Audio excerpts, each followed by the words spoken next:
नमस्कार प्यारे बच्चों, आप सभी का एक बार फिर से स्वागत है टैक्स की क्लास में। आज हम लोग पीजीबीपी के क्या करेंगे, क्वेश्चन आंसर्स की प्रैक्टिस। हमारा पीजीबीपी चैप्टर हो चुका है कंप्लीट। आप अब ये जो क्वेश्चन बैंक है अपना, आप इसमें से कोई भी क्वेश्चन उठाएंगे वो आसानी से, आराम से, बड़े ही प्यार से सॉल्व हो जाएगा। ठीक है, साथ में मैंने सॉल्यूशन दिए हुए हैं। बाई चांस आप कहीं भी अटको, पहले पूरा क्वेश्चन सॉल्व करना है, आंसर तक पहुंचना है। आंसर ठीक निकले गलत निकले डजंट मैटर, पूरा निकले आधा निकले, जहां तक हो सके कोशिश करना हमेशा कि फाइनल आंसर तक पहुंचो। सही गलत बाद में चेक करना है, ठीक है। कभी भी आंसर पहले नहीं देखना है। चले, तो आज हम करेंगे सबसे पहले क्वेश्चंस की प्रैक्टिस, फिर उसके बाद हम लोग आगे कल भी करेंगे प्रैक्टिस, फिर हम नया चैप्टर लेकर आएंगे। टेलीग्राम पर मैंने आपको बताया ही था कि हमारे मेजर चैप्टर, या फिर मैं कहूं मेजर इनकम टैक्स हमारा अब कंप्लीट हो चुका है। छोटे मोटे 3-4 चैप्टर और बचते हैं जो इंपॉर्टेंट है, बट छोटे चैप्टर हैं, जैसे टीडीएस हो गया, रिटर्न फाइलिंग हो गया, ये चैप्टर जो है डिडक्शन हो गया। 3 चैप्टर और हैं जो थोड़े से छोटे टॉपिक्स हैं या फिर चैप्टर्स हैं एज कंपेरेटिवली, जो अभी हमने खत्म किए हैं, लेकिन इंपॉर्टेंट तो है, तो करेंगे तो जरूर। ठीक है, चलो आने वाली 10 क्लास में मैक्स टू मैक्स ये सब कंप्लीट हो जाएगा। तो अपना हार्ड वर्क और बढ़ा दो, हार्ड वर्क और बढ़ा दो, जितना हो सके उतना प्रैक्टिस शुरू कर दो। चलो, सबसे पहले क्वेश्चन नंबर 3, पेज नंबर 8.29 आप लोग निकालेंगे। क्वेश्चन नंबर 3 के साथ हम प्रैक्टिस शुरू करेंगे, क्वेश्चन नंबर 3 के साथ हम लोग प्रैक्टिस शुरू करेंगे। हाँ जी, चल सकते हैं। चलिए जी, X Limited set up a manufacturing unit in notified backward area in the state of Telangana on 1st of June 2023। ये क्वेश्चन आपके आईसीआई में दिया हुआ है, हालांकि इसकी डेट निकल चुकी है। सर डेट का मतलब इसका सनसेट क्लोज हो चुका है, 2020 तक ही था, 2015 से लेके 2020 तक। अगर तेलंगाना में स्पेसिफाइड स्टेट थे, बिहार था, तेलंगाना था, कुछ और स्टेट थे, आंध्र प्रदेश था, आंध्र प्रदेश, बिहार, तेलंगाना, इन स्टेट्स में अगर कोई 2015 से लेकर 2020 तक मैन्युफैक्चरिंग यूनिट वगैरह इंस्टॉल करता है, इन्वेस्टमेंट करता है, तो उनको क्या मिलता था? डिडक्शन भी मिलती थी, डिडक्शन भी मिलती थी 32 एडी में, सेक्शन 32 एडी में उनको एक स्पेसिफिक डिडक्शन भी मिलती थी। तो अब ये सनसेट क्लॉज लग चुका है, कम चांसेस है पूछने के, बट स्टिल आईसीआई ने अपने मॉड्यूल में दे रखा है, तो हमारी रिस्पॉन्सिबिलिटी बनती है कि जो भी डिफरेंट टाइप्स के क्वेश्चन है, कहीं आप ये कहो कि सर ये तो बहुत अलग क्वेश्चन आ गया, नहीं, आपको पता होना चाहिए एज सच। इसमें जो, चलो इसमें जो भी है कि एडिशनल डेप्रिसिएशन, इसमें कुछ एक्स्ट्रा ये लोग अलाउ करके चलते हैं। इसमें 35% के अप्रोक्स क्या 35% इसमें एडिशनल डेप्रिसिएशन दिया जाता है 20% की जगह। अगर आप, सेक्शन ये कहता है, अगर आप आंध्र प्रदेश, बिहार, तेलंगाना वगैरह से स्टेट्स में जो बैकवर्ड एरियाज में काउंट होते हैं इंडिया के, अगर आप उनमें इन्वेस्ट करते हैं, अगर आप उनमें नोटिफाइड बैकवर्ड एरिया में आप इन्वेस्ट करते हैं, तो आपको जो एडिशनल डेप्रिसिएशन है, एडिशनल डेप्रिसिएशन नॉर्मल केसेस में कितना अलाउड है सर? 20%, लेकिन इस केस में हम आपको 35% तक एडिशनल डेप्रिसिएशन अलाउ करके चलेंगे। चलिए जी, नॉर्मल डेप्रिसिएशन नॉर्मल रेट पर लगेगा। क्या कहता है? X Limited set up and manufacturing unit in notified area in the state of Telangana on 1st of June 2023. It invested 30 crores in the plant। इसको 23 की बजाय ना, इस पे ना सनसेट क्लोज लग चुका है। ये question I don't think so कुछ ज्यादा इंपॉर्टेंट है, क्योंकि अब आप 2023 में इन्वेस्ट करोगे तो ये क्लोज लगेगा नहीं। ये क्लोज लगता ही कब था? 2020 तक अगर आप इन्वेस्ट करते हो, तो ये क्वेश्चन टोटली गलत हो जाता है।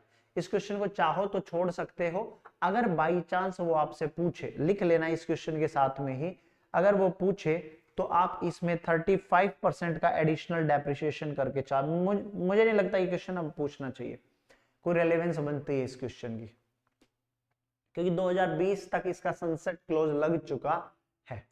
तो you can skip this question, but एक दिमाग में रहना चाहिए, बाई चांस वो पूछ ले कि उस साल में 2018 में 19 में जाकर इन्वेस्ट किया था किसी ने, तो बताओ कितनी एडिशनल डेप्रिसिएशन मिलेगा? तो एडिशनल डेप्रिसिएशन 35% का मिलेगा। जो लेस देन यूज हुआ उसको लेस देन मतलब 50% यूज। अगर 180 डेज से लेस हुआ कोई भी एसेट यूज तो उसको कितना मिलेगा 50%। दैट मींस 35% का 50% 17.5% मिलेगा। क्लियर है? क्लियर है सर। चलिए अगला हम क्वेश्चन देखेंगे, क्वेश्चन नंबर 4 ही देखो, 4 ही देखो एक बार। स्पेसिफाइड बिजनेस को लेकर है, स्पेसिफाइड बिजनेस को लेकर है, काफी पॉपुलर क्वेश्चन है, काफी पॉपुलर क्वेश्चन है, मई 2012 में आ चुका है, आईसीएआई के मॉड्यूल में भी है। ठीक है, तो आप ये क्वेश्चन एक बार फटाफट ट्राई करेंगे, मैं आपके साथ करवाऊंगा इस क्वेश्चन को।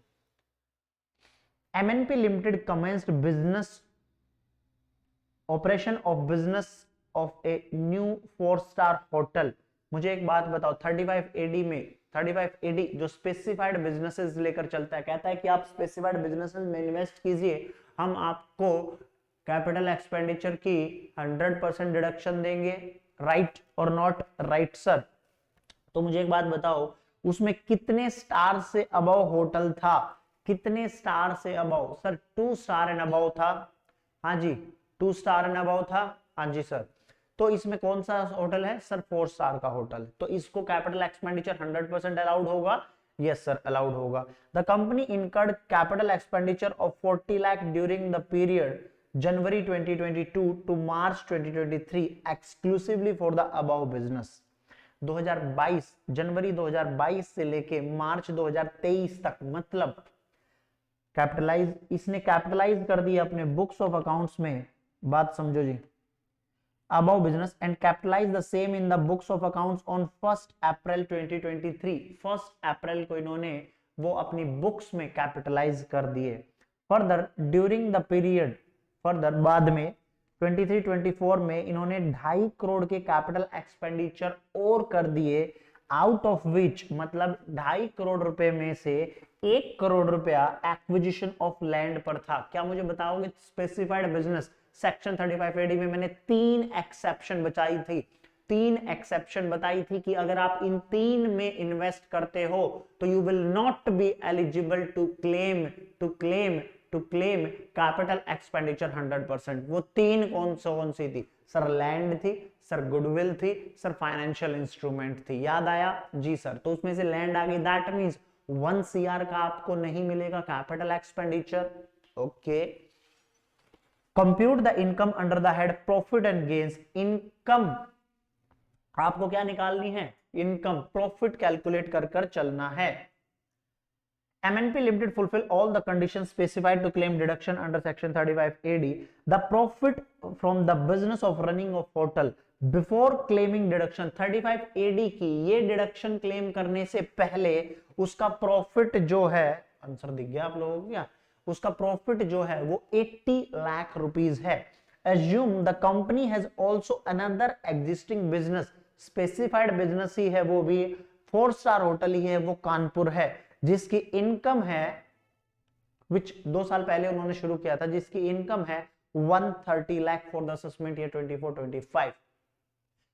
क्यों दिया होगा? समझदार बच्चे समझ गए होंगे ये क्यों दिया होगा, क्योंकि यहां पर आपका एक और कॉन्सेप्ट वो आपसे निकलवाना चाहता है। चलो क्वेश्चन नंबर 4, क्वेश्चन नंबर 4 सबसे पहले एक बार ट्राई करेंगे।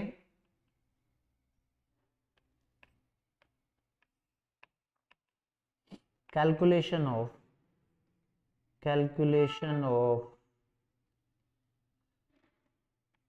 इनकम ऑफ एमएनपी लिमिटेड था, क्या था? MNP limited.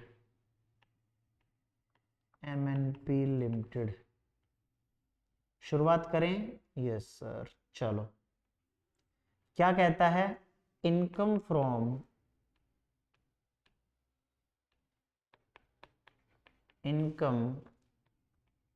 From such business.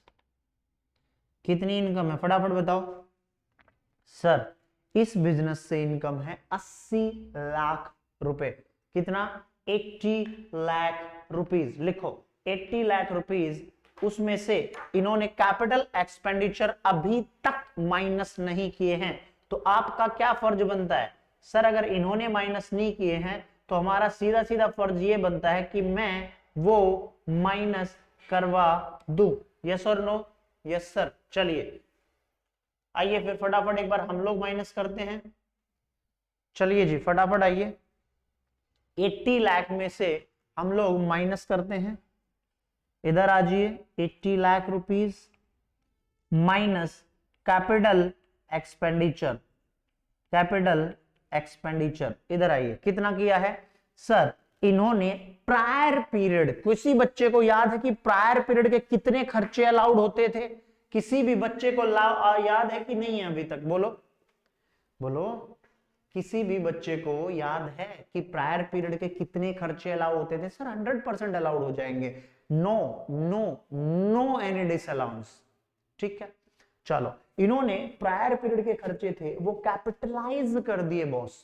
Capitalise कर दिए, कितना है सर?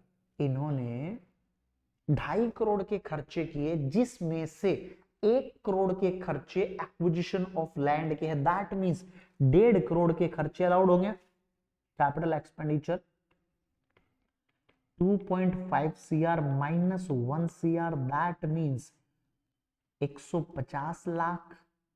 ये माइनस करूंगा। यस और जल्दी बोलो, जल्दी बोलो। ये माइनस करूंगा। हाँ जी सर, हाँ जी सर। चलो और कौन सा? 2 खर्चे थे ना इसमें, टोटल 2 खर्चे थे। जी सर। सर एक खर्चा था बिफोर कमेंसमेंट 40 लाख का, जनवरी से लेके मार्च का, उसमें कैपिटलाइज कर दिया था। ठीक, आ जाओ जी। Minus capital expenditure, prior capital expenditure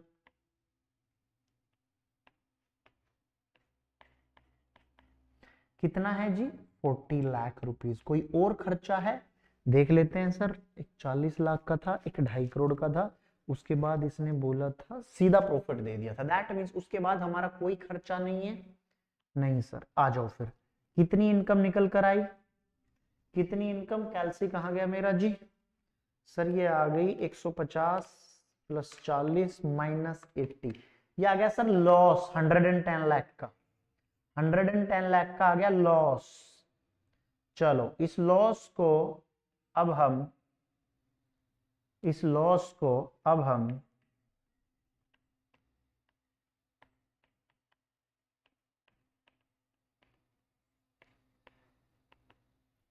loss from specified business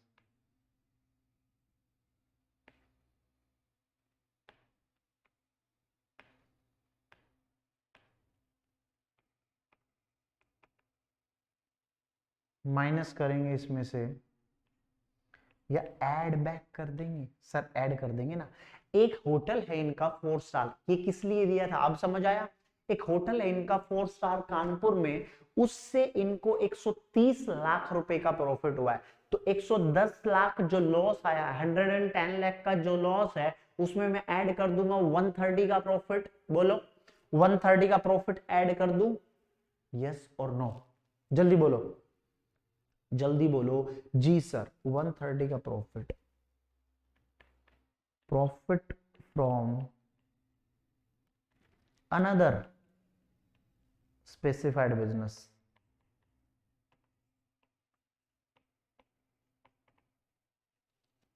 कितना है? 130 लाख।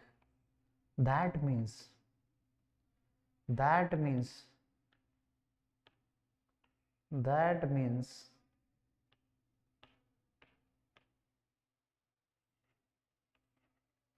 इनकम फ्रॉम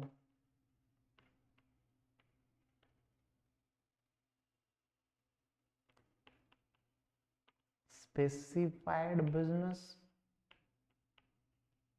कितना आ गया? 20 लाख।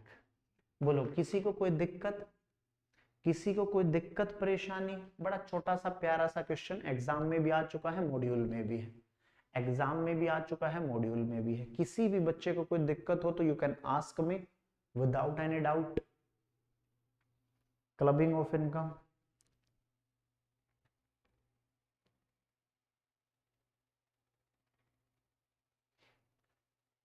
हाँ जी। कुछ बात समझ आई कि नहीं आई? आ गई सर? आगे चल सकते हैं। देखिए चलो, डिडक्शन अलाउड सेक्शन 35 एडी, एक बार आंसर मिला लो। Hotel in Chennai 80 lakh, capital expenditure 40 lakh, capital expenditure 250 lakh minus 100 lakh 150 lakh, loss from specified business of new hotel in Chennai 110 lakh. Net income loss कितना आ जाएगा सर? ऐड करा के आ गया 20 लाख का प्रॉफिट। इसकी प्रेजेंटेशन थोड़ी अलग है, हमने डिटेल में जाकर प्रेजेंटेशन दी। ठीक है, चल सकते हैं आगे? जी सर चल सकते हैं। चलो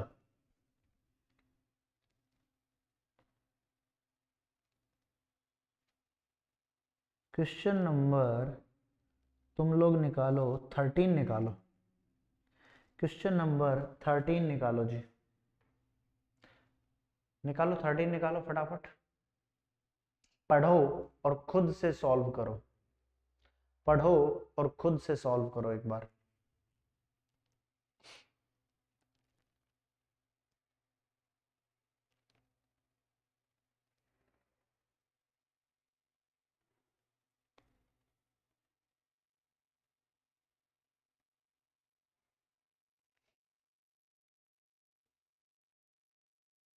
क्या कहता है क्वेश्चन नंबर 13?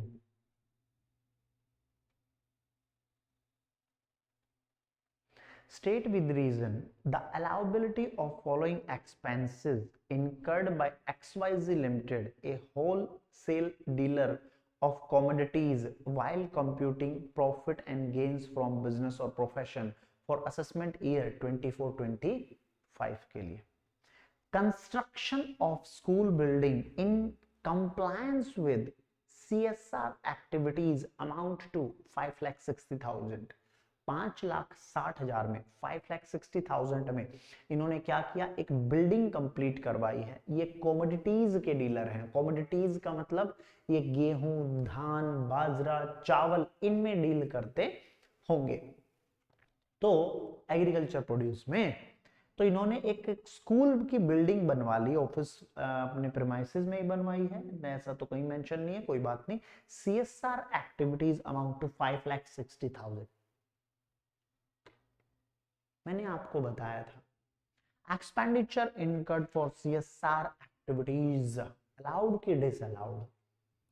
चल अगला देखो, purchase of, obviously disallowed, purchase of building for setting up a warehouse facility for storage of food grains amount to। इन्होंने क्या किया? एक बिल्डिंग परचेज की वेयर हाउस बनाने के लिए, जिसमें ये लोग फूड क्या करेंगे? फूड का क्या करेंगे? स्टोरेज करेंगे। 4,50,000 इज इट अलाउड और disallowed? Sir I don't know. अच्छा चलो, स्पेसिफाइड बिजनेस याद है? Interest on loan paid to Mr. X, a resident, 50,000, on which tax has not been deducted। TDS नहीं काटा बाबूजी ने। किसको पेमेंट कर रहा है? रेजिडेंट को। Sir allowed, sir disallowed. और अगर डिसअलाउड होगा तो कितना डिसअलाउड होगा? सर 100% कर देंगे सर, सीधा 50,000 का सीधा डिसअलाउड। नो नो नो, एक स्पेसिफिक लिमिट दी थी, याद करो कितना था। Commodity transaction tax paid, CTT। I already told you this point specifically मैंने मेंशन करवाया था। 2 पॉइंट थे एक साथ। STT या फिर CTT, ये CTT है, Commodity Transaction Tax paid 20,000 on sale of bullion। अब मुझे बताओ कौन सा अलाउड और कौन सा डिसअलाउड? मुझे तो करवाना ही है फिर, नहीं तो बोलो, बोलिए।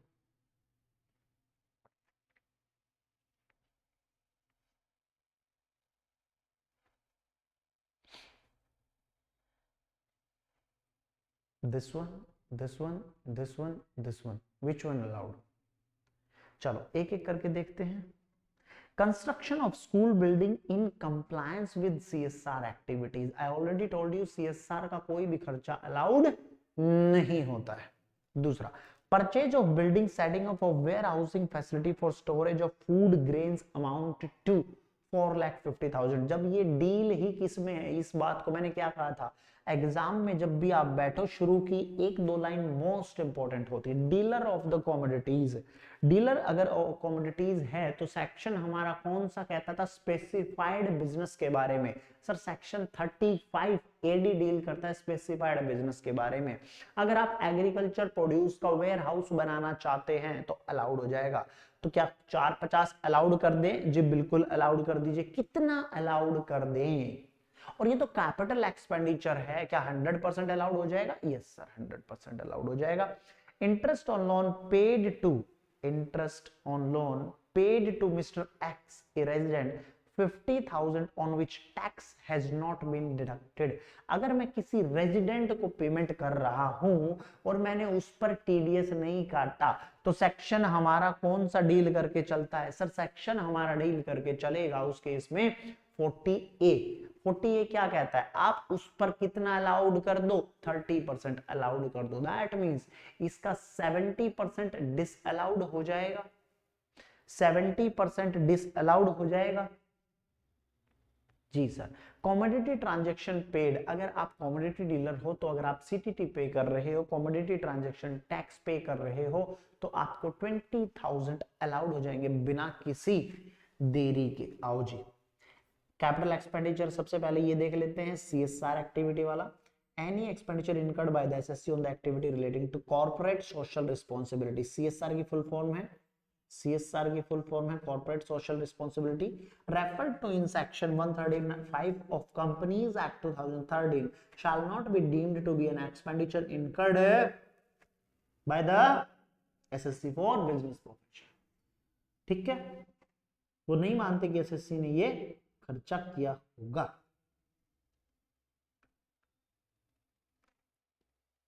अगला क्या है, purchase of building for setting up a warehousing facility. As per section 35 AD, SSC shall be allowed to debit 100% of the expenditure connection with the warehousing facility or agriculture produce। तो हमारा पूरा का पूरा 4,50,000 हो जाएगा। Interest on loan paid, interest paid subject to TDS. Obviously अगर आप किसी को इंटरेस्ट पे कर रहे हो तो वो सब्जेक्ट टू टीडीएस रहेगा। No TDS is deducted at source, तो 30% शैल बी डिसअलाउड। हाँ जी 30% डिसअलाउड एंड बैलेंस 70% क्या हो जाएगा, अलाउड हो जाएगा। 70% मतलब जो ज्यादा परसेंट है उन्होंने वहां अभी भी दया धर्म दिखाया कि चलो ठीक है हम 70% अलाउड कर दे रहे हैं। याद करो वो दिन, याद करो वो दिन जब 100% डिसअलाउड कर दिया जाता था सर नॉन रेजिडेंट के case. Perfect. An amount equal to commodity transaction tax paid by the SSC shall be allowable as deduction under section if the income arising from taxable commodity transaction include in the income PGBP. In the given case, MNP Limited is entitled to claim deduction in respect of commodity transaction tax 20,000 paid by him। तो जो 20,000 उन्होंने पे किया है वो उसको हो जाएगा अलाउड। 5 मिनट लगा के खुद से इस क्वेश्चन को एक बार ऑब्जर्व करो क्या हुआ है इस क्वेश्चन में। कोई डाउट है तो यू कैन आस्क। 5 मिनट लगा के अभी क्लास में ही खत्म करके चलेंगे दोस्त, घर के लिए कुछ नहीं छोड़ेंगे। सर घर के लिए होमवर्क देते हो ना आप, सिर्फ वही रिवीजन क्लास में, क्वेश्चन क्लास में, एग्जाम्पल क्लास में, और जो क्वेश्चन आंसर समझने हैं वो क्लास में, क्वेश्चन आंसर को एक बार रिपीट पर देखना है वो क्लास में। फटाफट देखो।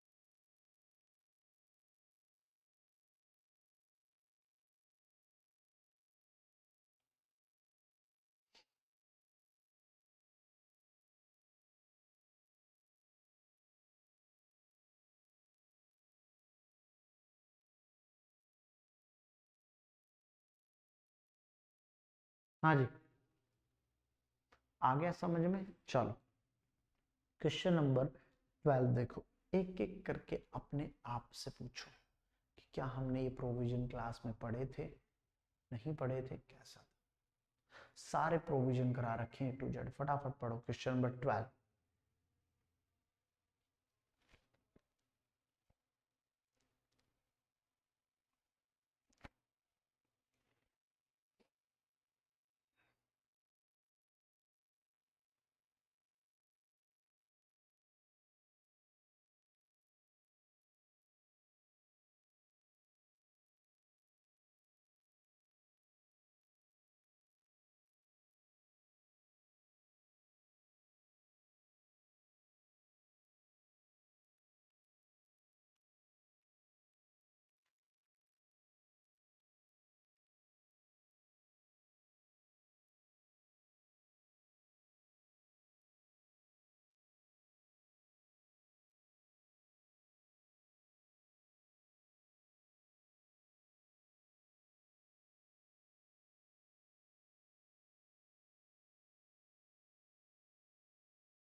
हाँ जी चलिए,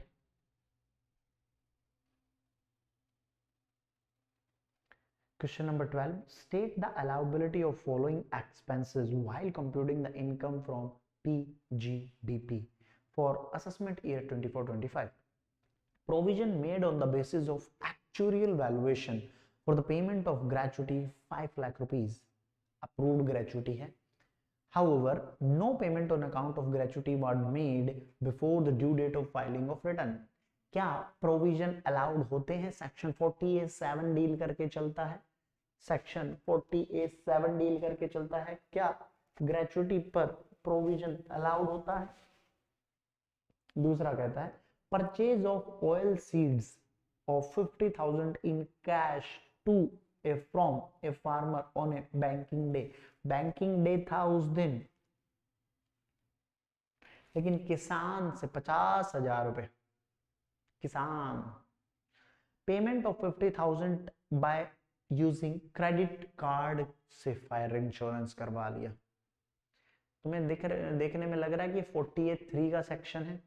48(3) salary payment of 2 lakh by a company outside India without deduction of tax.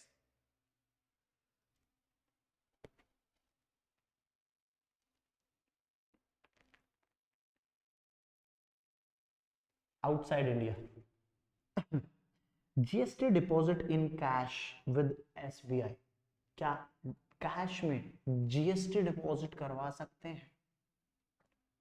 Payment made in cash 30,000 to a transporter in a day for carriage of goods. Note down करना शुरू करो, आंसर अपने आप से लिखना शुरू करो। यस, पेन पेपर उठाओ, क्वेश्चन नंबर डालो और आंसर लिखना शुरू करो। जो दिमाग में आ रही है सारा उतारो, फिर देखना एक्चुअल में जब मैं बताऊंगा तो कितना मिलता है आपका उनसे। जल्दी से सारे बच्चे सॉल्व करेंगे, ये नहीं कि कोई एक कर रहा है कोई दो कर रहा है।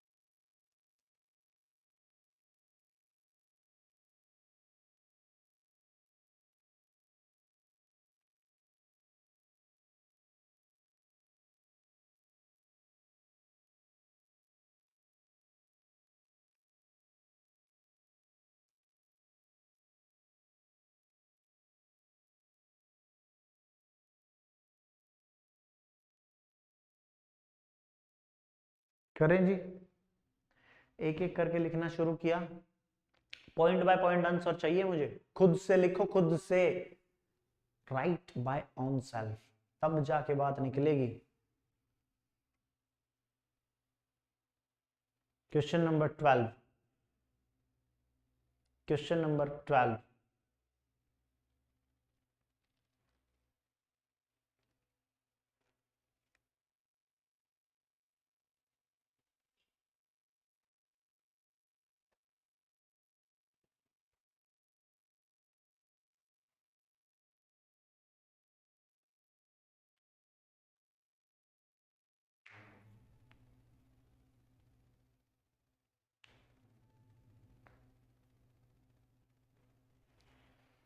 चले चलिए, provision made on the basis of actual valuation to payment of gratuity 47 लगता है प्रोविजन अलाउड होता है।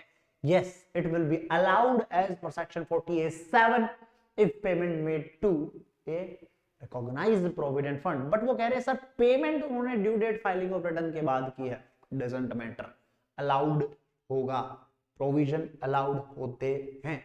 लेकिन अगर आपने यहां पर अलाउड कर दिया तो उस साल में अलाउड नहीं होगा जब इसकी पेमेंट हुई है। दैट मींस अगर आपने 23-24 में इसका प्रोविजन बना के खर्चा क्लेम कर लिया, तो अगर और आपने पेमेंट की 24-25 में, तो 24-25 में this expense will not be allowed.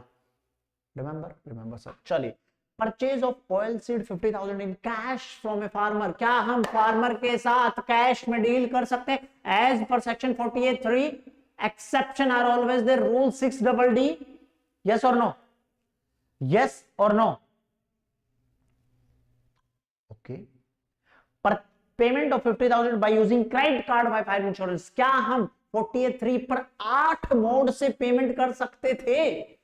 कौन कौन से थे? NEFT, RTGS, IMPS, UPI, Bhim UPI, debit card, credit card, banking channel, net banking, draft. अगला क्या है? Salary payment 2 lakh by company outside India payment हो रही है साहब, नॉन रेजिडेंट को ही हो रही होगी, और टीडीएस इसने काटा ही नहीं, काटा नहीं तो जमा भी नहीं कराया, और अगर जमा नहीं कराया तो this expense will be disallowed. GST deposit, देखिए आप बैंक को कोई भी पेमेंट कीजिए अलाउड है, बैंक को कोई भी पेमेंट कीजिए वो अलाउड होगी। If you are paying to bank including SBI it will be allowed. Payment made in cash 30,000 to a transporter, rule 6DD क्या कह के चलता है? ट्रांसपोर्टर को कितनी लिमिट अलाउड है? जल्दी बोलो, ट्रांसपोर्टर को कितनी लिमिट अलाउड है? सर ट्रांसपोर्टर को नहीं, रूल 6DD में नहीं, ये तो 48(3) था, सेक्शन ये कहता है। रूल 6DD तो ऊपर वाले हैं जो कैश में डिपॉजिट करवा रहे बैंक के पास, नीचे वाला 48(3। नॉर्मल प्रोविजन में 10,000, लेकिन ट्रांसपोर्टर के केस में 30,000 था कि 35,000 था? जल्दी बोलो, ट्रांसपोर्टर के केस में सर 35,000, तो ये तो 30,000 ही पेमेंट कर रहा है, it will be allowed sir. चलो यहां से अगर मैं पॉइंट निकाल कर लाऊं और तुम्हें सेक्शन में ले जाऊं 44A में, मजा तभी है तब लिंकेज करके पढ़ोगे। 44A में लिमिट कितनी थी सर? 1,000 रुपीज पर टन पर vehicle. Okay that's great. Heavy goods vehicle के लिए, हैवी गुड्स व्हीकल का मतलब 12,000 किलो से ऊपर, 12 टन से ऊपर। बहुत बढ़िया जी, बहुत बढ़िया। लाइट वेट गुड्स व्हीकल के लिए कितना था सर? 7,500। बहुत अच्छे, बहुत अच्छे। चलो एक एक करके देखें। चलो ये आपके आंसर है। Allowed provision made on the basis of actual valuation is allowed as business expense. Second number, allowed cash payment of 50,000 for purchase of oil seed is allowed as business expense. किसान के साथ आप कर सकते हो deal. Allowed payment credit card के through हो सकती है, कोई दिक्कत नहीं है। It is if tax is neither deducted nor paid, obviously disallowed हो जाएगा। एज्यूम कर लिया इन्होंने कि आपने पे नहीं कराया। अगला, allowed payment of GST in cash shall be allowed and deductible as per rule 6DD, exception are always there। आगे क्या है? allowed as per section 43 payment in cash to a transporter up to 35,000 is allowed। बोलिए सारे के सारे provision करा रखे हैं कि नहीं करा रखे हैं? सैंपल बेसिस पर क्वेश्चन कर रहे हैं, बोलो बोलो।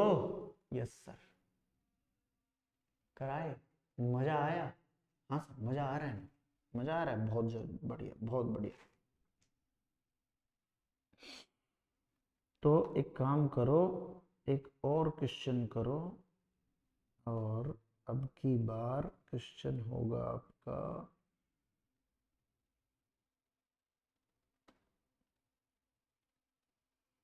चलो जी क्वेश्चन नंबर 27 ट्राई करेंगे।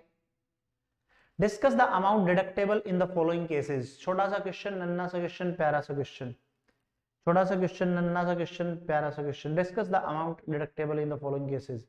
X retired from the services of Y Limited on 31st May 2023.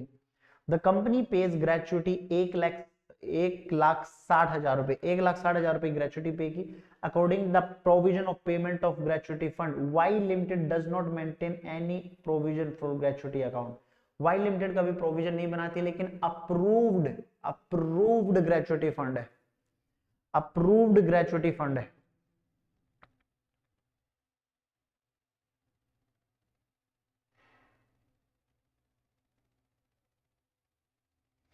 हाँ जी, अप्रूव्ड ग्रेचुटी फंड है।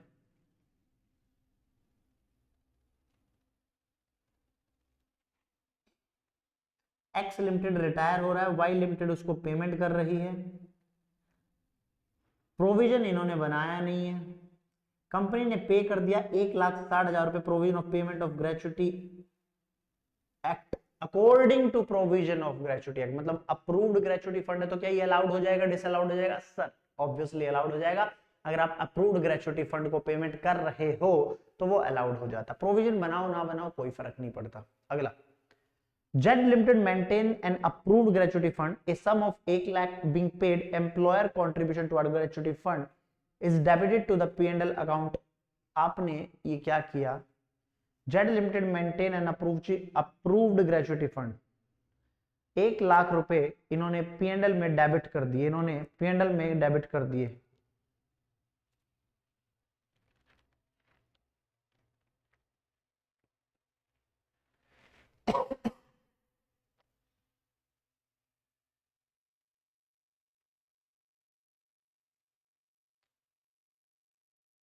इन्होंने P&L में डेबिट कर दिए, अप्रूव्ड ग्रेचुटी फंड है इनका, तो क्या ये अलाउड हो जाएगा? Obviously provisions are also allowed. Z limited maintain an approved gratuity fund, maintain करता है, a sum of 1 lakh being employer contribution toward gratuity fund, gratuity fund के लिए एम्प्लॉयर कंट्रीब्यूशन उसने दिया तो एम्प्लॉयर कंट्रीब्यूशन अलाउड हो जाएगा। चलो आंसर देखते हैं। फर्स्ट का आंसर क्या है? फर्स्ट का आंसर क्या है?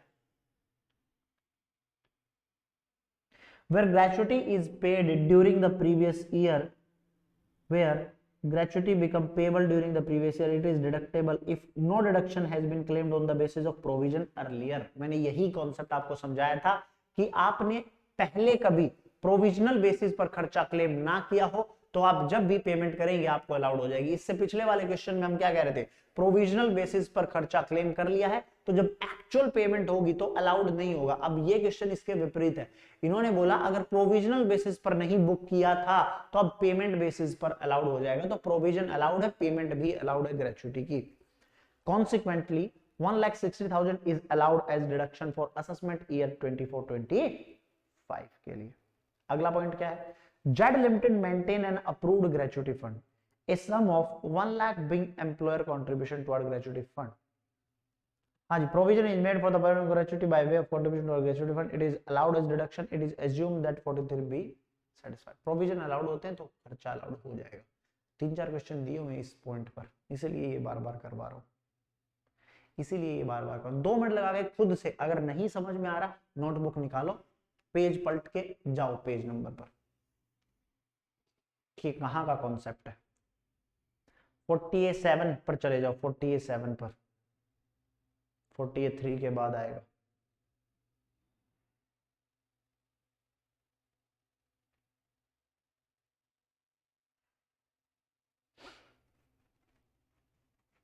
चलो लगाओ लगाओ, 2 मिनट लगाओ, 5 मिनट लगाओ, अपने आराम से लगाओ।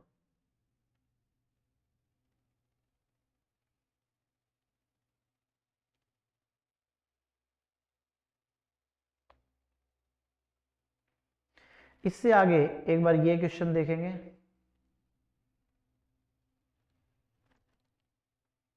चलो ये आपका होमवर्क रहा, क्वेश्चन नंबर 28 आपका होमवर्क है, चुन्नू मुन्नू सा क्वेश्चन है, आप खुद से एक बार डील कर लेंगे।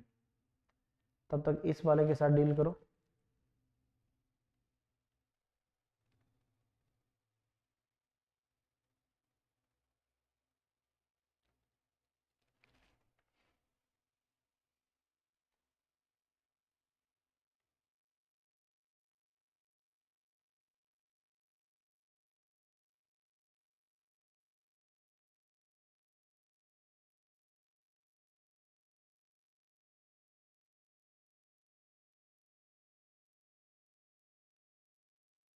क्वेश्चन नंबर 11 करेंगे।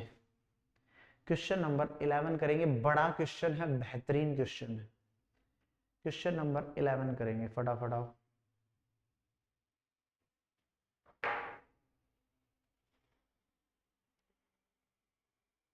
क्वेश्चन नंबर 11 करेंगे, खुद से रीड करो एक बार पूरा का पूरा क्वेश्चन, जो भी नोटबुक है आपके पास ये वाली क्वेश्चन बैंक। मैं अब स्लाइड नहीं बदल सकता क्योंकि क्वेश्चन लंबा है। सर बदल दो ना, छोटा, चलो लो लो, तुम भी क्या याद रखोगे। पढ़ो क्वेश्चन, पढ़ो पढ़ो जी पढ़ो।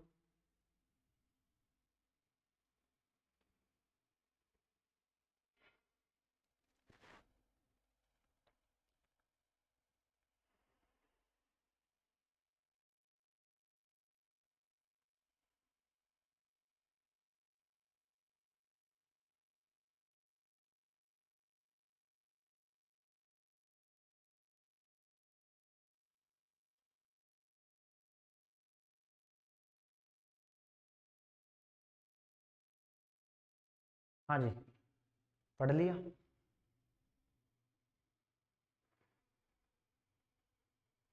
ये लो, और आसानी से पढ़ो।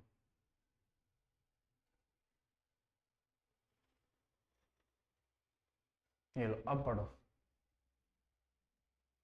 2-3 मिनट है आपके पास पढ़ने के लिए। ये छोटा सा क्वेश्चन है, इतना बड़ा क्वेश्चन नहीं, बट इंपॉर्टेंट क्वेश्चन है।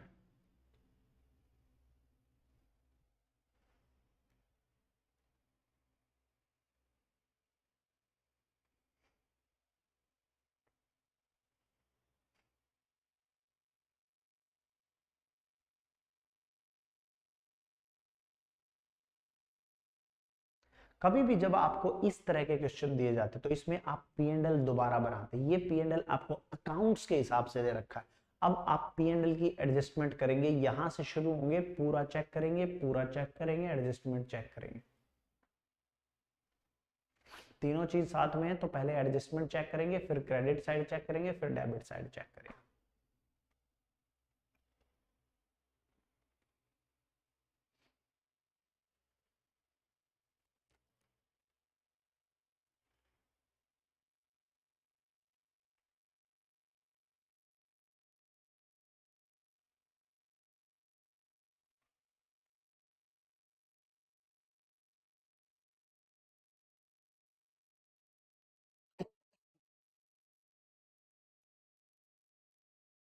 चले, चलिए एक एक करके सॉल्व करेंगे, मैं सॉल्व करवाऊंगा इसको।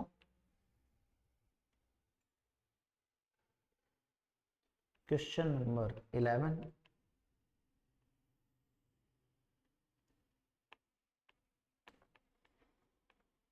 computation of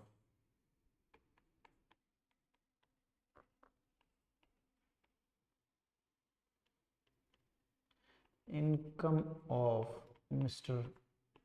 JK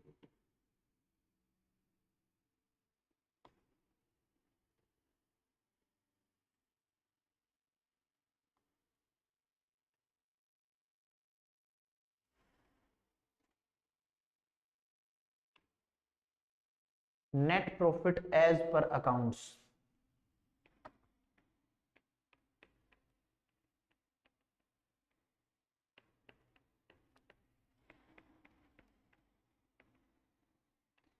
इसमें आप कुछ चीजें ऐड करेंगे, कुछ चीजें आप लेस करेंगे। सर ये सिंबल पहले ही लगा ले, माइनस वाला हल्का सा यहाँ पर कुछ पेंसिल से टिक लगा लेना ताकि कोई दिक्कत हो तो ऊपर नीचे कर सको।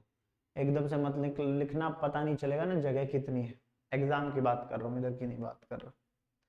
नेट प्रॉफिट आपका 1,55,000। हाँ जी, नेट प्रॉफिट आपका 1,55,000। इसमें खर्चों में आ जाओ, खर्चे कौन कौन से डिसअलाउ होंगे। हाउस होल्ड एक्सपेंसेस, घर के खर्चे, बिजनेस में क्या काम कर रहे, हाउस होल्ड एक्सपेंसेस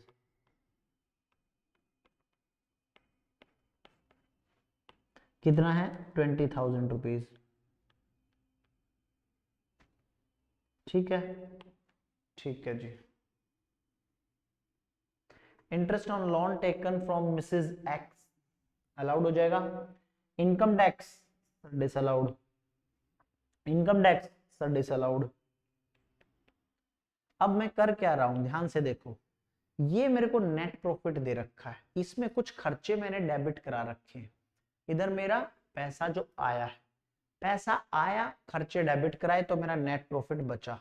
अब इनकम टैक्स में क्या कहते हैं कि भैया कुछ खर्चे आपके हम डिसअलाउ करेंगे, तो मैं काम करता हूं नेट प्रॉफिट ले लेता हूं, मैं P&L दोबारा नहीं बनाता, मैं नेट प्रॉफिट लेके लिख लिया।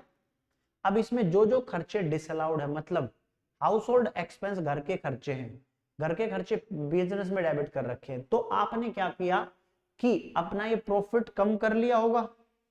अब 1.55 ये माइनस होने के बाद आया है, अगर ये ना होता तो ये कितना होता सर, 1.75, 1,75,000 होता कि नहीं होता ये, यस सर। तो मैं इसको दोबारा से इसमें ऐड बैक करा दूंगा, डिसअलाउबिलिटी, खर्चा डिसअलाउ है, मतलब खर्चे को नेट प्रॉफिट में ऐड करा दो, प्रॉफिट बढ़ा दो, क्योंकि पहले हमने माइनस करवाया होगा। ये देखो डेबिट माइनस होता है, ये माइनस होने के बाद ही तो ये फिगर आई है, तो पहले हमने माइनस करवाया होगा, अब इसको ऐड बैक करवा देंगे। इनकम टैक्स भी डिसअलाउड है, याद है कि नहीं है, 2,000 रुपीज।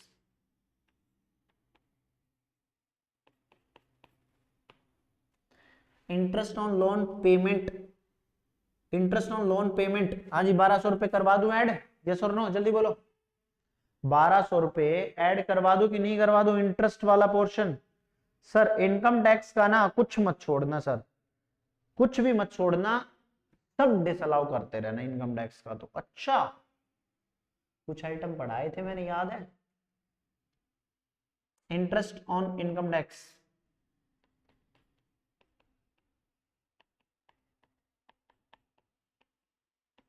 कितना है, 12,000, तो इनकम टैक्स था 1,200। आगे क्या है, contribution to unrecognised provident fund. सब किसी को भी कराओ, लेकिन खर्चा डेबिट कैसे कर सकते हो, खर्चा डेबिट कैसे कर सकते हो, मुझे एक बात बताओ। यहां पर अगर रिकॉग्नाइज्ड प्रोविडेंट फंड होता, मान लो यहां पर होता contribution to recognised provident fund, तब भी क्या डेबिट कर सकते थे क्या, no sir. Contribution to unrecognised provident fund,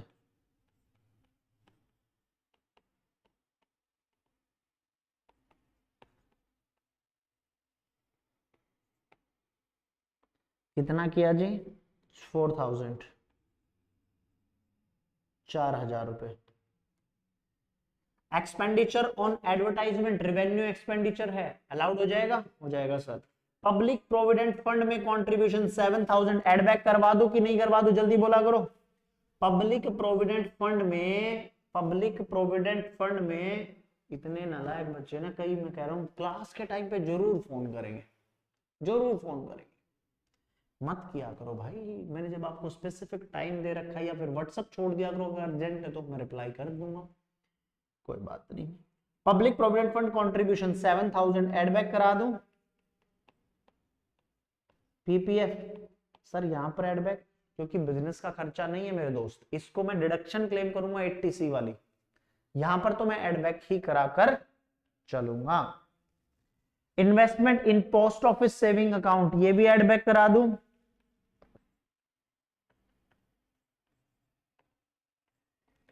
अरे पोस्ट ऑफिस में सेविंग कराई है तो कराओ, लेकिन P&L में खर्चा थोड़ी है, ये आपके बिजनेस का खर्चा है क्या, नहीं सर, तो फिर P&L में क्यों डेबिट कर दिया, एम ही सर मजे लेने थे। Purchase of car, purchase of computer, purchase of plant, paid by account पे चेक, अकाउंट पे चेक, अकाउंट पे चेक, क्या कैपिटल एसेट्स कभी भी डेबिट हो सकती है, नो सर, डिसअलाउ करो, इसका डेप्रिसिएशन हम अलाउ करेंगे।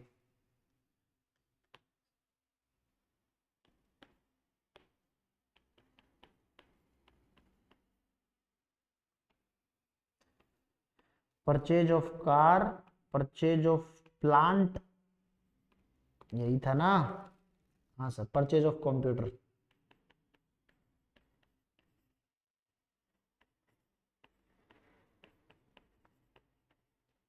कार कितने की परचेज की जी, 2,45,000, प्लांट 23,000,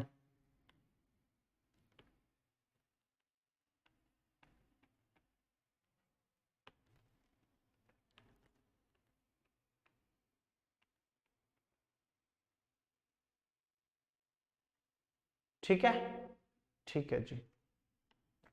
आगे कुछ बचा? क्रेडिट साइड देखो, income tax refund, income tax refund, interest on income tax refund, GST refund और इंटरेस्ट ऑन जी, ये तो छोड़ देंगे, इसका तो कोई मतलब ही नहीं है यहां पर। यस सर, ये दोनों हटा दो यहां से। सर क्यों? सर इनकम टैक्स रिफंड कभी आपकी इनकम मानेंगे? No sir. सर इंटरेस्ट को तो मान लो। अरे पीजीबीपी से हटा दो, अदर सोर्सेज में तो लेकर जाओगे ना इसको, तो यहां से तो हटाओ इसको। सर माइनस क्यों करवा रहे हैं भैया? एक बात बताओ, इसके कारण मेरी इनकम बढ़ गई होगी, मतलब ये जो प्रॉफिट है मेरा 155 का, ये जो प्रॉफिट है मेरा 155 का, ये मैंने क्रेडिट कर रखा है तो मेरा प्रॉफिट बढ़ा हुआ है। हाँ जी, तो मैं इस वाली फिगर में से ये माइनस कर दूं तो ठीक हो जाऊंगा, जबकि ये प्रॉफिट यहां से है ही नहीं। इनकम टैक्स का रिफंड आया, यहां से बिलोंग नहीं करता, कहीं और लेकर जाओ इनकम टैक्स रिफंड। ठीक है जी, माइनस करवा देते हैं। जो प्रॉफिट बढ़ाया था हमने इनकम टैक्स रिफंड के नाम से क्रेडिट में डालकर P&L के, उसको नीचे ले आते हैं 3000, और interest on income tax refund 300, इसको हम अदर सोर्सेज में लेकर जाएंगे। बैड डेप्ट recover, dividend from foreign company, dividend from foreign company, dividend भी हटाएंगे। सर क्यों? क्योंकि अदर सोर्स में लेकर जाएंगे।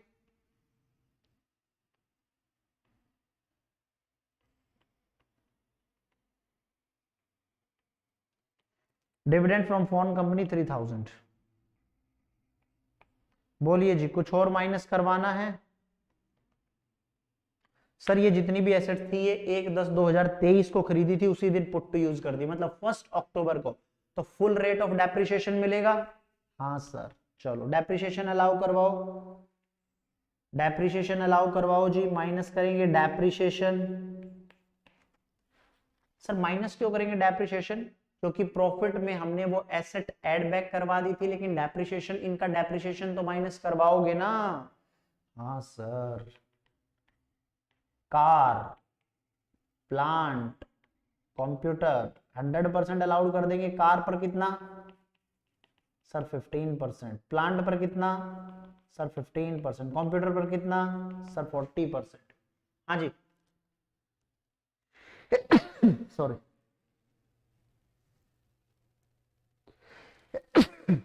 सॉरी, कुछ समझ आया कि नहीं आया?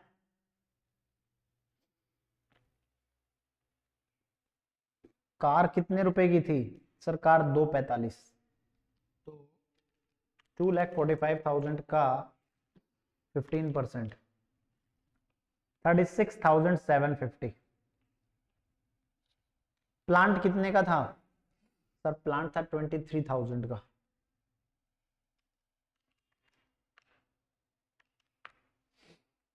3450। कंप्यूटर कितने का था? सर कंप्यूटर 35,000 का, 14,000। आंसर आपके सामने है, निकाल लो जी कितना आंसर आया।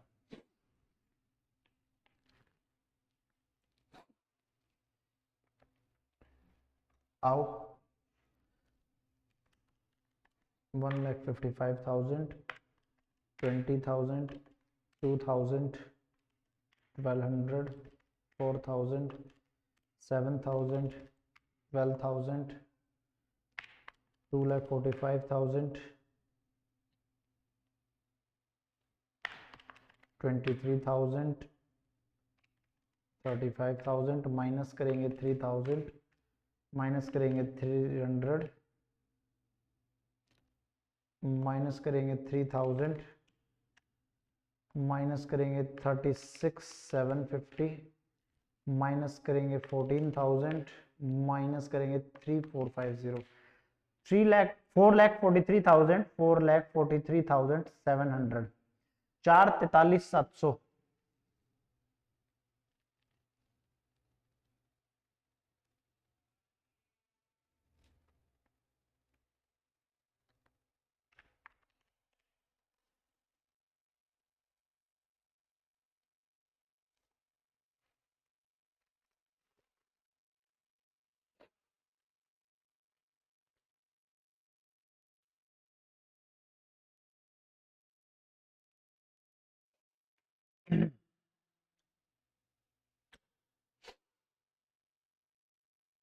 देखो फटाफट उतारो एक बार शुरू से, जिसने नहीं उतारा फटाफट उतारो।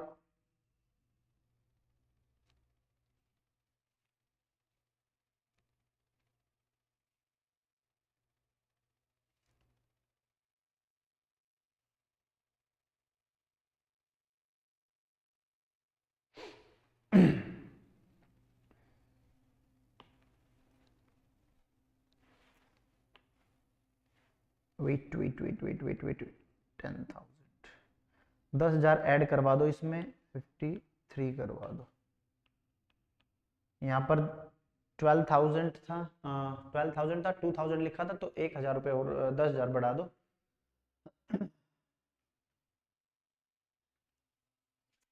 चलिए फटाफट उतारो।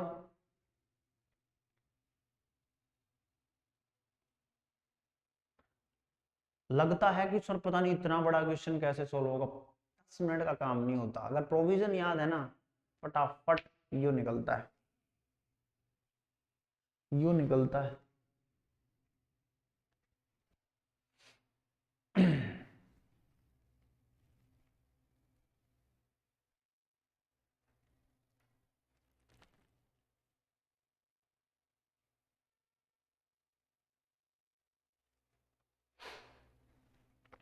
एक बार 5 मिनट लगा के खुद से एक बार इस क्वेश्चन को देखो, खुद से ट्राई योर सेल्फ। 5 मिनट लगा के खुद से सॉल्व करो इस क्वेश्चन को।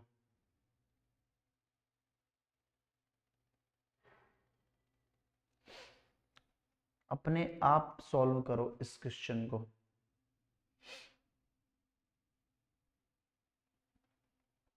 एक क्वेश्चन और करेंगे अभी, ऐसा ही बड़ा क्वेश्चन करेंगे, फुल एडजस्टमेंट वाला, फुल्ली फ्लेज क्वेश्चन करेंगे इसके बाद। अब आप बच्चे नहीं रहे कि पीजीबीपी का क्वेश्चन सॉल्व नहीं होगा, you are now master, so solve all the questions. 2 minute लगा के एक बार दिमाग में बिठा लो क्या क्या एडजस्टमेंट थी, क्या क्या आपने किया, क्या क्या नहीं किया, उसके बाद करते हैं।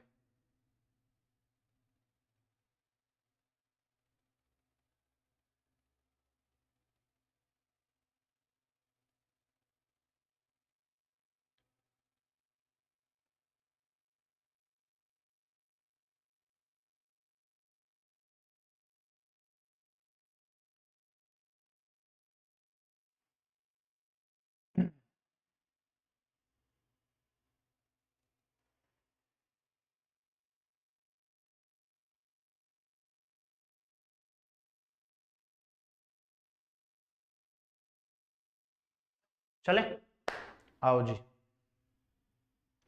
अगला क्वेश्चन देखेंगे।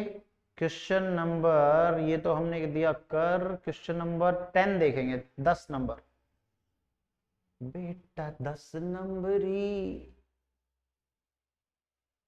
जल्दी से फटाफट करो भाई।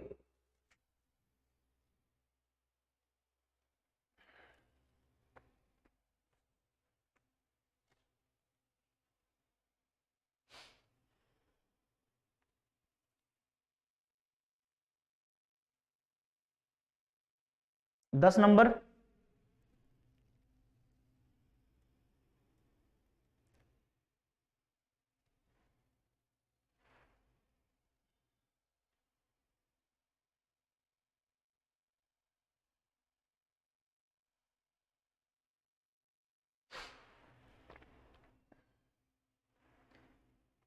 ग्यारह में आप एक बार डिडक्शन भी ले लेना, वो 7,000 जो डिपॉजिट करवाए थे ना इसने, ये वाले प्रोविडेंट फंड में, प्रोविडेंट फंड में जो डिपॉजिट करवाए थे वो अपना ये भी कर लेना, एक बार डिडक्शन ले क्लेम कर लेना। जीटीआई आया था, सर ये रह गया ना, चलो ये और नोट डाउन कर लेना एक बार बच्चा लोग, मैंने बस पीजीबीपी करवा के छुड़वा दिया था।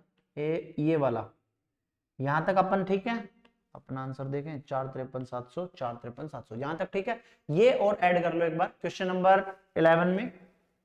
क्वेश्चन नंबर 11 में जो मैंने इनकम टैक्स रिफंड था वो ऐड कर लो अदर सोर्सेज में, और डिविडेंड फॉरेन कंपनी से, वो अदर सोर्स की इनकम हो जाएगी। टोटल आप में 3,300 और ऐड हो जाएंगे। जीटीआई आ गई, ग्रॉस टोटल इनकम 4,57,000 लेस कर देंगे उसमें से डिडक्शन अंडर सेक्शन 80C जो 7,000 P&L में इसने डेबिट कर रखे थे प्रोविडेंट फंड के नाम के, वो माइनस करवा देंगे, आपका टोटल इनकम निकल कर आ जाएगा। ये वाला पोर्शन और ऐड कर लो एक बार, ये हमारा रह गया था।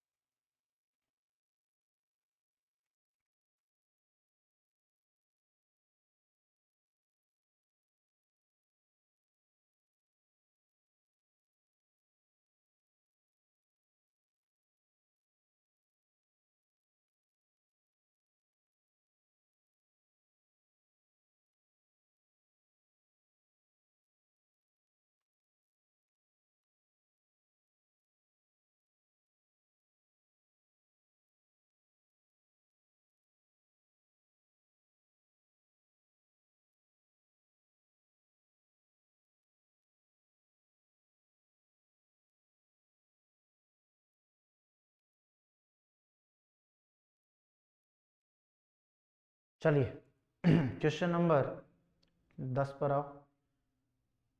10 number, from the following P&L account of Mr. X for previous year 23-24 compute is total income for assessment year 24-25 के लिए इसकी इनकम कैलकुलेट करेंगे। P&L आपको उसने दे दिया है, जो ये P&L दिया हुआ है ये एज पर क्या है, अकाउंट्स है।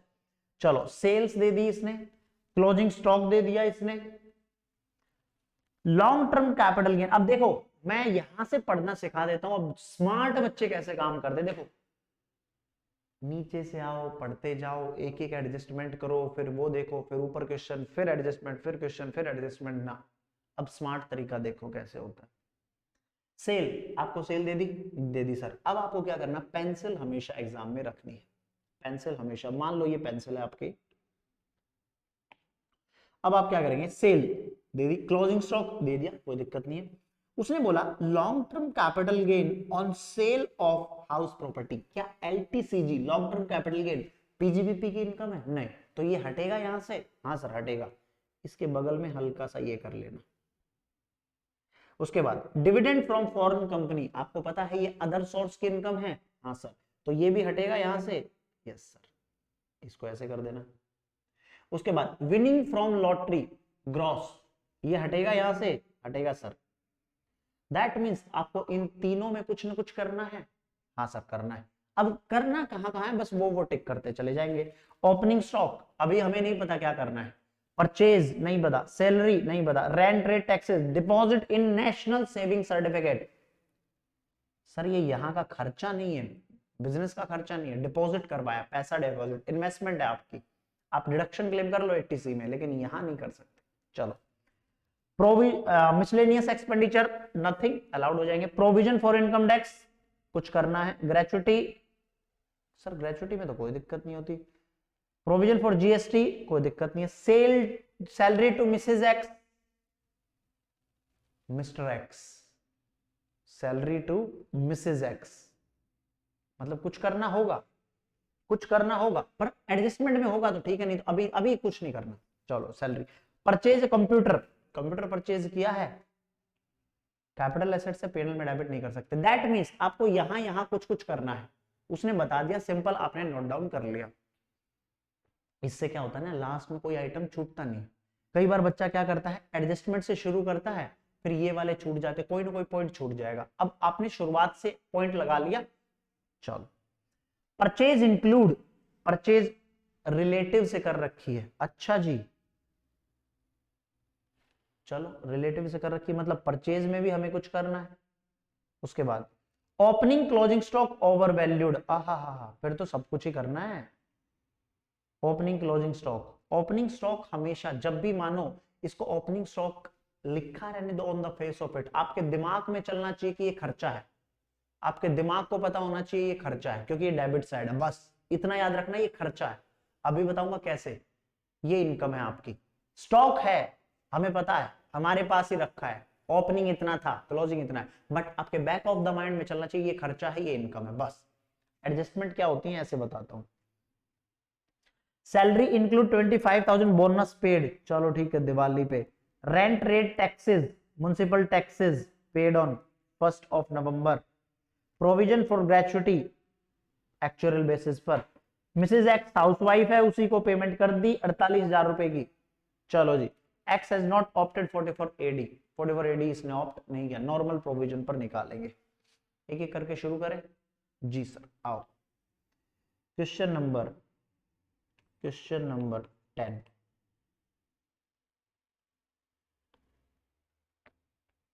नेट प्रॉफिट कितना है? 9,38,000 रुपए, 9,38,000। Calculation of income of Mr X for assessment year आप लिख लेंगे। चलिए, net profit as per books, net profit as per books लिख दो, अकाउंट्स लिख दो, कोई दिक्कत नहीं है। 9,38,000 इतना ही था, 938,000। चलो जी, इसमें अब ऐड कराओ। सबसे पहले ऐड कराएंगे, बोलो यस और नो? Yes sir. तो एक एक करके मैं P&L से आइटम उठाता जाऊंगा, या फिर आप एडजस्टमेंट से ले लो, परचेज से यहां से ले लें, यहां से ले लो सर। चलो, purchase of 1 lakh rupees from a relative, market price है उसका 80,000, payment was made in cash. क्या कैश पेमेंट कर सकते हैं 10,000 से ऊपर? सर परचेज कर सकते हैं, खर्चे नहीं कर सकते। इतने थप्पड़ मारूंगा ना। उसने बोला था कोई भी bill include expenses as well as purchase also. कई बच्चे यहां पर मेरे को पता है यही बोलते हैं, सर परचेज अलाउड है, खर्चे जो P&L के डेबिट वाले ना वो नहीं कर सकते। सर परचेज तो कर ही सकते हैं। इना चौल सेक्शन 40A(3) सब पर लगता है। चलो, purchase payment in cash as per 40A(3) कितना? सर 1 लाख रुपए रिलेटिव को दिए, मार्केट प्राइस 80,000 था, तो मैं 80,000 ही एड बैक कराऊंगा। सर 1 मिनट देखो sir, purchase of 1 lakh rupees from a relative से 1 लाख रुपए की परचेज की है, 80,000। सर रिलेटिव को दिए तो इसने 1 लाख है, that means purchase include 1 lakh रुपए की पेमेंट। सर 80,000 मार्केट प्राइस था, तो 20,000 जो बचा इस परचेज में 1 लाख रुपए, मतलब 80,50,000 में से 1 लाख रुपए इसने रिलेटिव को दे दिए, और पूरी पेमेंट कैश में कर दी, पर मैं कैश में पूरा 1 लाख नहीं करवा रहा हूं। क्यों नहीं करवा रहा हूं? क्योंकि 80,000 मार्केट प्राइस है, 48,3 लगेगा, और प्लस रिलेटिव पेमेंट या payment to relative 48 to 20,000। 1 lakh ही डेबिट होगा, लेकिन टुकड़ों में 20,000 एक्सेसिव पेमेंट दी है साहब। रिलेटिव 48(2) लगेगा, क्योंकि सेक्शन पहले फॉल करता है, इससे पहले आता है, ये लगेगा। चलो जी, done sir. Purchase of ₹25,000 being products manufactured without aid of power in a cottage industry and payment was made to a producer and payment was made in cash. 25,000 रुपए की पेमेंट कैश में कर दी, लेकिन रूल 6DD आपने पढ़ा था exception में कि अगर कोई बिना पावर के कोई बिजनेस चला रहा है तो उसको वो खर्चा अलाउड हो जाएगा। अलाउड है, कोई दिक्कत नहीं है। ये भी हो गया। 35,000 payment to a person residing in village where no bank, वहां पर बैंक नहीं है, अलाउड हो जाएगा, क्योंकि ये भी रूल 6DD की रूल 6DD में मेंशन था। Opening stock and closing stock were overvalued by 10%। Overvalued, value बढ़ा कर दे रखी है, अब देखो, खर्चा आपने परचेज मत समझो, सॉरी ओपनिंग स्टॉक, पर ओपनिंग स्टॉक मत समझो, खर्चा है मेरा, खर्चा बढ़ा दिया। अगर खर्चा बढ़ गया, प्रॉफिट कम हो गया होगा, ये जो प्रॉफिट है ये कम होगा, तो इसको मुझे बढ़ाना है। ओपनिंग स्टॉक ओवरवैल्यूड, कई बच्चे पता है क्या है, रट्टा मारते हैं, ओपनिंग स्टॉक ओवर वैल्यूड होगा तो मैं ऐड कराऊंगा, ओपनिंग स्टॉक अंडर वैल्यूड होगा तो मैं माइनस कराऊंगा, क्लोजिंग स्टॉक ओवर वैल्यूड होगा तो मैं माइनस कराऊंगा, closing stock over under valued होगा तो मैं प्लस कराऊंगा। अरे भाई क्यों रट रहा है, plus minus under valued under valued, पता नहीं क्या क्या बोले जा रहा है। सिंपल सिंपल देखना यार, मैंने क्या बोला, हमेशा ओपनिंग स्टॉक को खर्चा मानो, क्लोजिंग स्टॉक को इनकम मानो। अब पढ़ो क्या कहता है, opening stock closing stock over valued bye 10%। भाई खर्चा है आपका, आपने बढ़ा रखा है, औकात से ज्यादा दिखा दिया, तो उसको क्या करो, नीचे लेकर आओ। नीचे लेकर आने के लिए मतलब अगर आपने खर्चा बढ़ा दिया तो आपने खर्चा एक्स्ट्रा डाल रखा है, खर्चा बढ़ा दिया मतलब खर्चा एक्स्ट्रा डाल दिया, खर्चा एक्स्ट्रा डाल दिया तो प्रॉफिट कम हो गया होगा। सही काम क्या होना चाहिए था, उस खर्चे को हटा दो वहां से। जैसे ही बढ़ा हुआ खर्चा हटेगा, ये बढ़ जाएगा तो मैं ऐड करा दूंगा, कोई दिक्कत नो सर। तो मेरा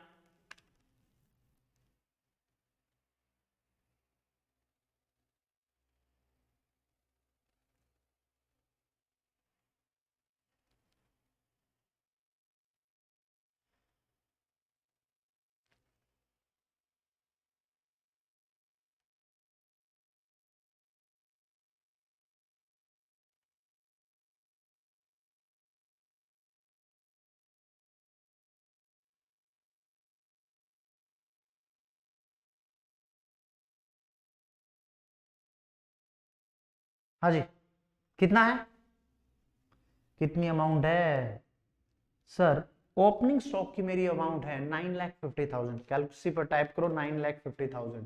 9,50,000 जब मैं कैलसी पर टाइप करूंगा कितना हो गया, 9,50,000 रुपए ना, 9,50,000 रुपए वो कह रहा है ओवर वैल्यूड है, तो 9,50,000 रुपए कितने से ओवर वैल्यूड है जी,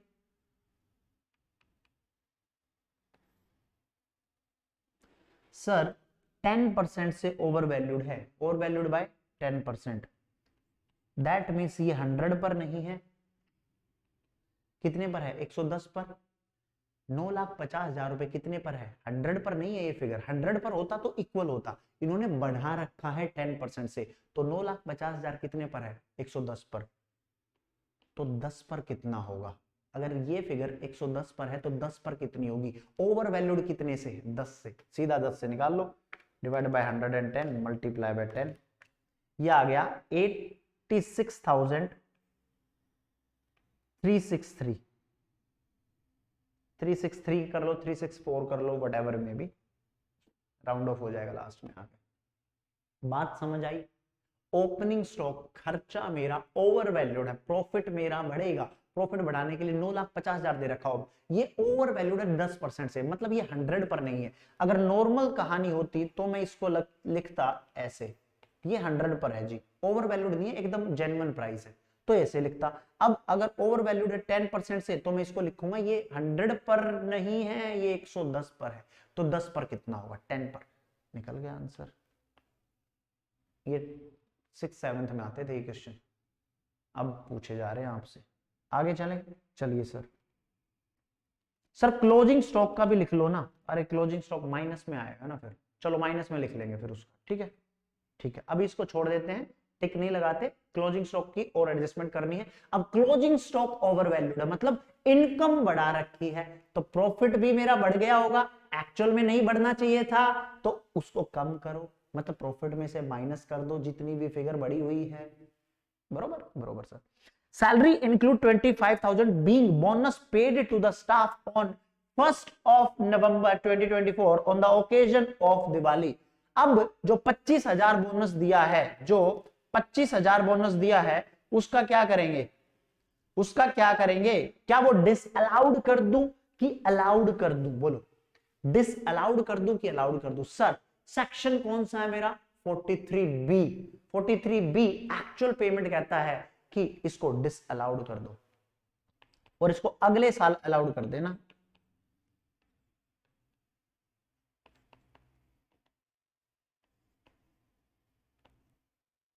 $25,000, क्योंकि आपको ROI तक फाइल जमा करा देना था पैसा। हाँ जी, जी सर, चलो ये हो गया। Rate rent taxes include municipal tax आपने जमा कराए 1 नवंबर 2024 को, क्या ये भी एक्चुअल पेमेंट बेसिस पर था? जो 30,000 था म्युनिसिपल टैक्स से, क्या वो भी मेरा आएगा कि नहीं आएगा? जल्दी बोलो फटाफट। 43B मैं इस पर लगाऊं कि नहीं लगाऊं? सर इसमें ये भी इंक्लूड था बोनस, इसमें टैक्सेस भी इंक्लूड है। चलो 30,000 लो पावर मोड आ गया जी, थोड़ा सा जल्दी करेंगे वरना ये मेरा सिस्टम है ना जो आईपैड है इस पे बैटरी चार्ज नहीं है। क्या था? Municipal tax rent rate 43B लग जाएगा यहां पर भी। कितना है जी? सर ये है 30,000। चलो 30,000 एड बैक करा दो। उसके आगे क्या है? प्रोविजन फॉर ग्रेचुटी अलाउड है? प्रोविजन ग्रेचुटी, हाँ जी। मिसेज एक्स हाउसवाइफ है, पेमेंट इन एक्सेसिव बाय 48,000, तो क्या मैं 48,000 एड बैक करा दूं 48,2 के हिसाब से?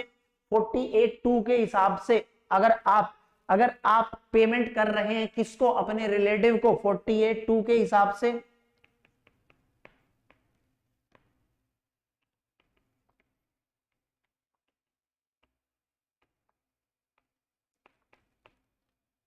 $48,000, हाँ जी। जी सर कंप्लीट है, कंप्लीट है सर। एडजस्टमेंट मेरी सारी कंप्लीट हो गई, कंप्लीट सर। बस मुझे ये क्लोजिंग स्टॉक वाली लेनी है, बाकी मुझे एडजस्टमेंट में देखने की कोई जरूरत नहीं है। चलो जी ओपनिंग स्टॉक परचेज हो गया मेरा। Deposit saving certificate, deposit saving certificate add कराओ जी। Deposit saving certificate, national saving certificate 42,000 add.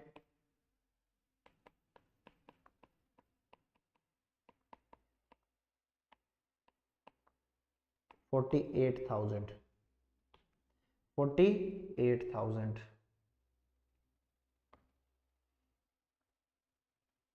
42 है सॉरी। आइए complete.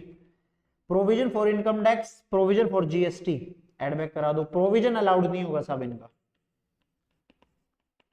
Provision for income tax add करा देंगे, प्रोविजन फॉर जीएसटी। कितना कितना है जी? 31,000, 45,000, 31,000, 45,000। अगला देखो, purchase of computer, computer add करा दूंगा। परचेज ऑफ कंप्यूटर ऐड करा दूंगा जी सर, क्योंकि मेरा क्या है सर? कैपिटल एक्सपेंडिचर है, इस पर डेप्रिसिएशन माइनस करवा दूंगा। कंप्यूटर 40,000 जी सर। और बताओ जी लॉन्ग टर्म। अब माइनस में आ जाओ यार, सारे माइनस के आइटम रह गए। एक दो लाइन फिर भी छोड़ दिया करो, बाई चांस कुछ भूला बिसरा रह जाए तो आप लिख पाओ। एक दो लाइन छोड़ के माइनस शुरू कर दो। सबसे पहले क्लोजिंग स्टॉक ही है, चलो क्लोजिंग स्टॉक माइनस करते हैं। क्लोजिंग स्टॉक कितना है सर? क्लोजिंग स्टॉक है मेरा 10% से ओवर वैल्यूड है, 3,60,000 रुपए। 3,60,110, तो 10 पर कितना? बहुत चीजें मैंने इस क्वेश्चन में बताई हैं आपको जो आज तक आप लोग रटते थे। मैंने कहा भाई ऐसा मत किया करो आप लोग। 32,727, 32,727, 32,727। बात समझ आई जी सर। चलो long term capital gain 36,000, long term capital gain 36,000 यहां का नहीं है भैया तो माइनस होएगा। डिविडेंड भी यहां का नहीं है और विनिंग फ्रॉम लॉटरी भी यहां का नहीं है। डिविडेंड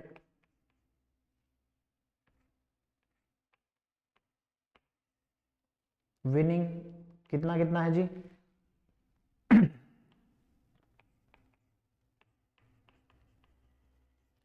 और डिविडेंड कितने का है? 12,000। और कुछ माइनस करना रह गया? और कुछ माइनस करना रह गया? Sir sir sir sir sir sir sir ये purchase of computer on 1 November 2023, put to use on the same date, तो 40,000 पे 40% का 50% माइनस डेप्रिसिएशन, 40,000 का 40% का 50%, क्योंकि लेस देन 180 डेज है। सर कैसे पता चला? पुट टू यूज कब किया? 1 नवंबर को, 1 नवंबर को परचेज किया है, माइनस करवाओ 40,000 का 40% डिवाइडेड बाय 8,000। कुछ और माइनस करना रह गया क्या? कुछ और माइनस करना, ये भी हो गया। सर मोटा मोटी सारा हो गया, मोटा मोटी सारा हो गया सर। चलो आंसर कैलकुलेट करो एक बार, आंसर कैलकुलेट करो जल्दी से फटाफट। 9,38,000 प्लस 80,000, कोई फिगर दोबारा ना लिख दियो।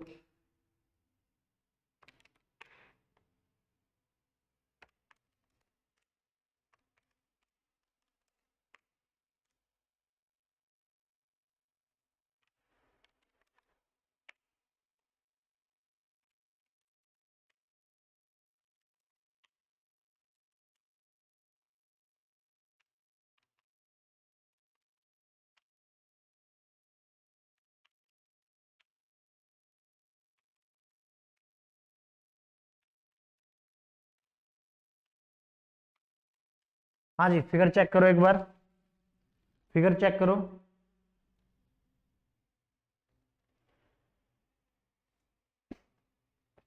फिगर चेक करो फटाफट। अरे बंद मत हो भाई, अरे इधर देखना। 7,36,000, 96,636, यही आया आंसर। हाँ जी ठीक है, ठीक है सर। ये क्या हुई? पीजीबीपी की इनकम प्लस कर देंगे अदर सोर्स की income, income from other sources plus कर देंगे कैपिटल गेन। अदर सोर्सेज में कौन कौन सी इनकम है?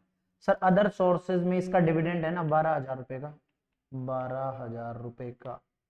और long term capital gain 36,000। Sir IFOS में एक और इनकम है ना इसकी, विनिंग फ्रॉम लॉटरी 5 लाख, तो 5,12,000 और लॉन्ग टर्म कैपिटल गेन 36,000। हाँ जी 5, 12 और 36,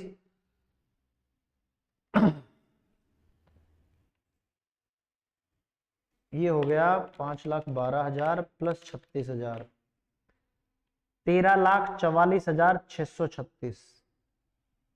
ठीक है, इसमें से gross total income, gross total income, हाँ सर। अब इसमें से क्या मैं कुछ माइनस करूंगा? जल्दी बोलो, क्या कुछ माइनस करेंगे? सर लास्ट क्वेश्चन में भी आपकी डिडक्शन माइनस करनी रह गई थी, तो इसमें 80C वाली डिडक्शन माइनस कर दो। कितना है जी? 42,000। नेशनल सेविंग सर्टिफिकेट में डिपॉजिट 42,000।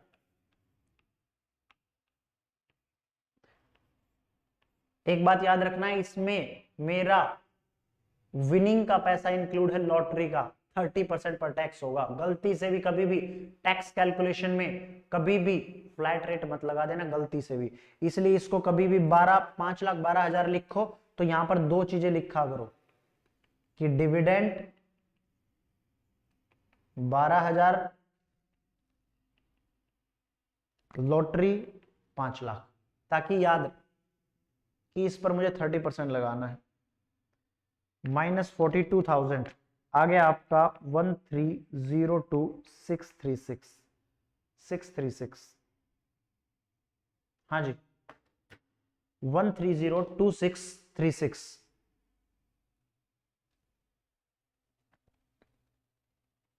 राउंड ऑफ कर दो, कर रहे हो तो, नहीं तो चलने दो सर, कर दो ना।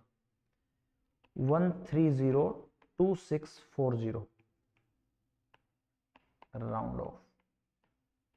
288 कैपिटल ए, टैक्स नहीं है तो कैपिटल ए। फटाफट उतारो।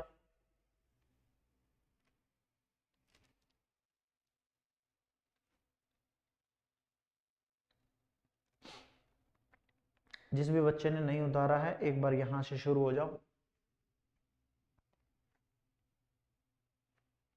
Calculation of income tax, income for the mister X for assessment year 24-25, net profit निकाल लिया, सारी एडजस्टमेंट कर दी।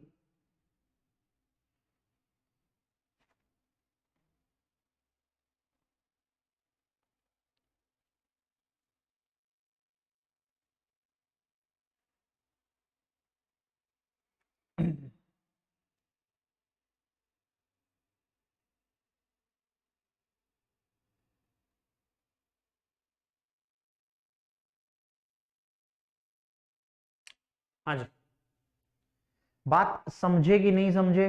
समझे सर? समझ गए सर?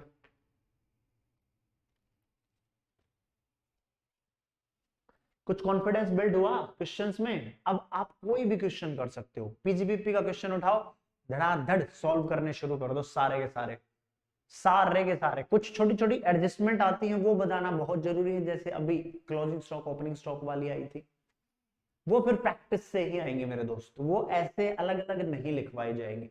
जब आप इनमें अटकोगे तो एक अलग से रजिस्टर बनेगा गलतियों का, गलतियों का, हाँ ये मुझसे ये गलतियां हुई थी, उसमें आप लिखोगे क्लोजिंग स्टॉक की एडजस्टमेंट आती है, या फिर अपनी बुक में लिख लो, अपनी ये बुक है ना अपने पास, ये वाली समरी बुक, इसमें ही लिख लो, पेज पर जहां पर भी ऊपर लिखना चाहो पीजीबीपी में, कि ओपनिंग स्टॉक को खर्चा मानो, क्लोजिंग स्टॉक को इनकम मानो, ओवर वैल्यूड हो तो दिमाग लगाओ, अगर खर्चा ओवर वैल्यूड है तो उसको नीचे लेकर आना, इनकम ओवर वैल्यूड है तो भी उसको क्या करना है, बोलो? इनकम बढ़ गई उसको नीचे लेकर आओ, खर्चा बढ़ा दिया, प्रॉफिट डाउन हो गया, प्रॉफिट को ऊपर ले जाओ। ठीक है, ठीक है, चलिए मिलते हैं आपसे नेक्स्ट पार्ट में। Thank you so much.